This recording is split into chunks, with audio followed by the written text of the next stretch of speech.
The silent lake that speaks at night.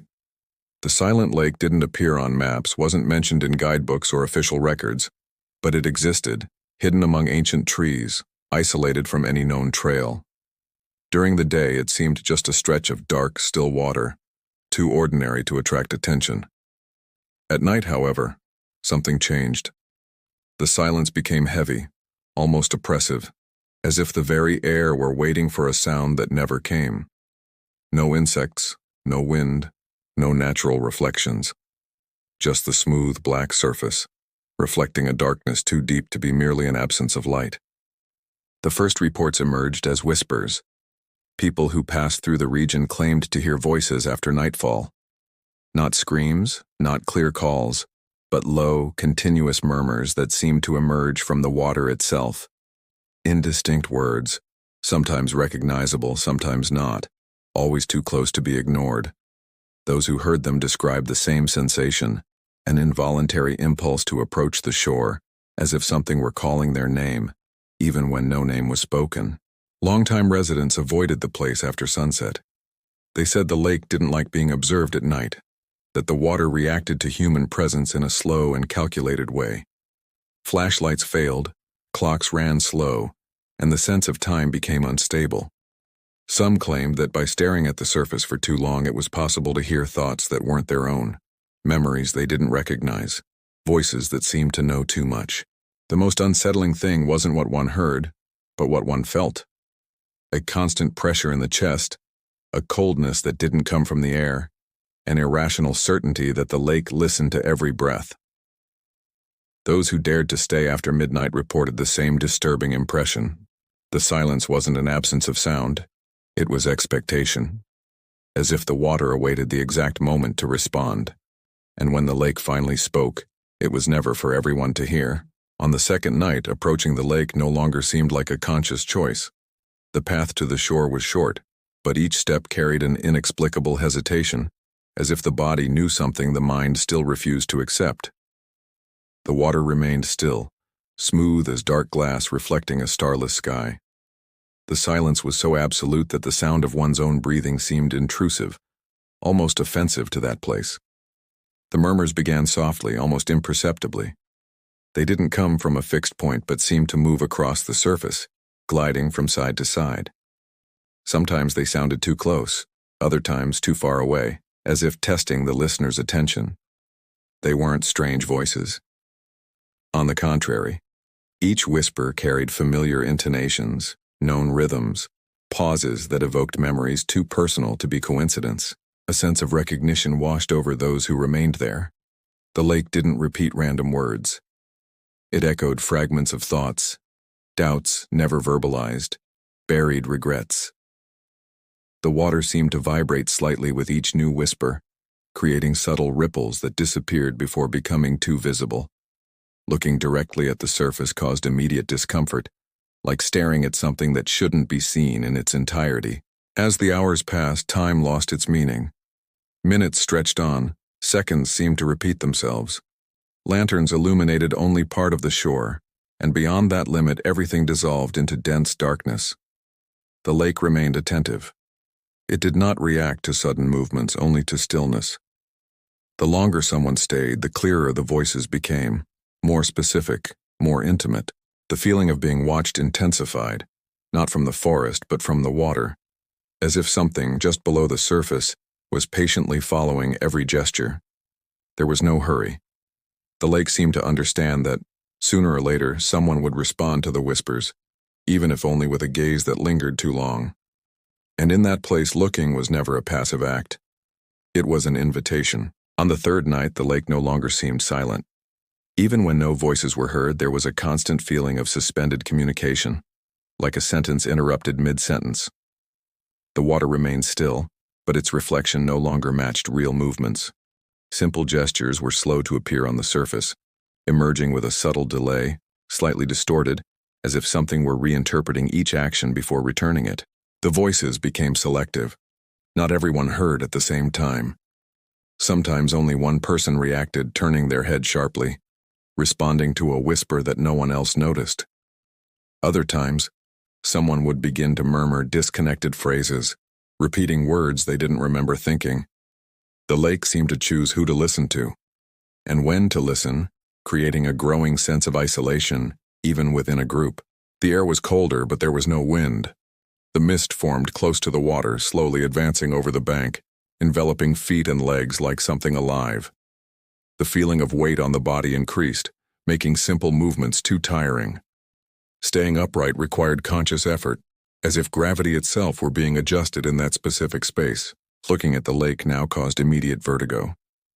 There were no clear images, only depth. A darkness that didn't reflect the face, but something behind it. Involuntary thoughts surfaced, memories that seemed uninvited. Old mistakes, words never spoken, decisions that echoed with renewed guilt. The lake didn't show images. It awakened sensations. The most unsettling thing was the response. Each intense emotion seemed to provoke a subtle reaction in the water. Regret made the surface tremble slightly. Fear caused small circular ripples. The lake didn't just speak. It listened. And the more it listened, the closer it seemed to be to crossing that invisible boundary between observer and participant. At that point, it became clear that the lake didn't call people randomly. It responded to those who carried unresolved issues, to those who still listened too much to inner voices. And for them, silence would never again be just silence. If this interpretation is making you rethink this story, leave a comment below with your perspective. These videos are meant to provoke reflection, and I read all the comments. And if this type of content interests you, subscribe to the channel so you don't miss the next ones. On the fourth night, no one needed to approach the lake. It seemed to have advanced on its own. The fog covered the entire shore, too thick to cross with confidence, and the feeling of being watched was constant, oppressive, impossible to ignore. The silence was no longer neutral. It was dense, laden with intention, as if awaiting answers that had never been spoken aloud. The voices returned, but now they didn't just come from the water. They arose within the mind, too clear to be mistaken for imagination. They didn't shout. They didn't plead. They simply stated. They revealed buried thoughts, old guilts, truths that no one there had shared with another person. The lake didn't ask. It exposed. Reflections began to form even when no one was looking directly at the surface. Movements were perceived in the corner of the eye, shadows that mimicked gestures with a calculated delay. The sense of identity began to fragment. Thoughts seemed not to entirely belong to the one who felt them. Emotions arose without a clear origin, fear without an immediate cause, sadness without an associated memory. Time became irrelevant. Clocks stopped. Cell phones went dark. The night seemed suspended, artificially lengthened, as if the lake were holding on to that specific moment. Each breath echoed too loudly. Each heartbeat seemed audible outside the body. The water reacted more visibly now, gentle ripples forming in patterns that resembled answers, almost like unspoken phrases. Understanding came silently and inevitably. The lake was not a passive presence. It fed on attention, introspection, unresolved fear. The more one tried to understand what was happening, the more deeply one connected to the water. Resisting required looking away, emptying the mind, ignoring the inner whispers. But at that point, few could. The lake had already spoken too much.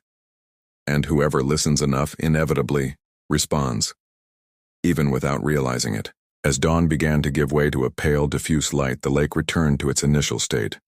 The mist slowly dissolved, the voices ceased without warning, and the surface returned to absolute stillness. There was no explosion, no desperate escape, only the collective feeling that something had ended exactly when it wanted to end. The silence returned to being silence, but it was no longer innocent. Those who had moved away from the lake carried a change that was difficult to explain. No physical signs, no visible marks, but something essential had been displaced. Thoughts arose out of context. Memories returned with unusual intensity, and the world's usual silence always seemed incomplete, as if something was missing. At night, many reported waking up with the impression of having heard their own name being pronounced in a distant yet familiar way. The lake didn't chase anyone. It didn't need to. It had been heard, and that was enough.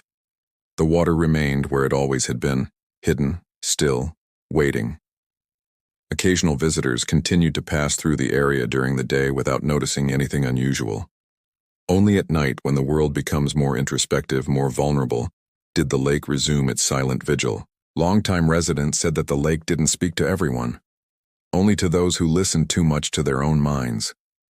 People burdened with unresolved thoughts, unconfronted guilt, prolonged inner silences. For them, the lake functioned as a mirror, an amplifier, an inevitable answer. It offered no comfort. It merely reflected what already existed. Over time, stories emerged and disappeared, always fragmented, always discredited. But the lake remained there, off the maps, off the records, watchful. It doesn't call. It waits. And when someone finally listens to the silence deep enough to hear something answer, it's already too late to pretend they heard nothing. Because some places don't need to shout to be heard. They only speak when they know someone is ready to listen. If you enjoyed this approach and want to continue exploring stories that are almost never told this way, leave a like and subscribe to the channel. And now, click on the video that's appearing on the screen. It directly complements what you just watched and may completely change the way you see this story.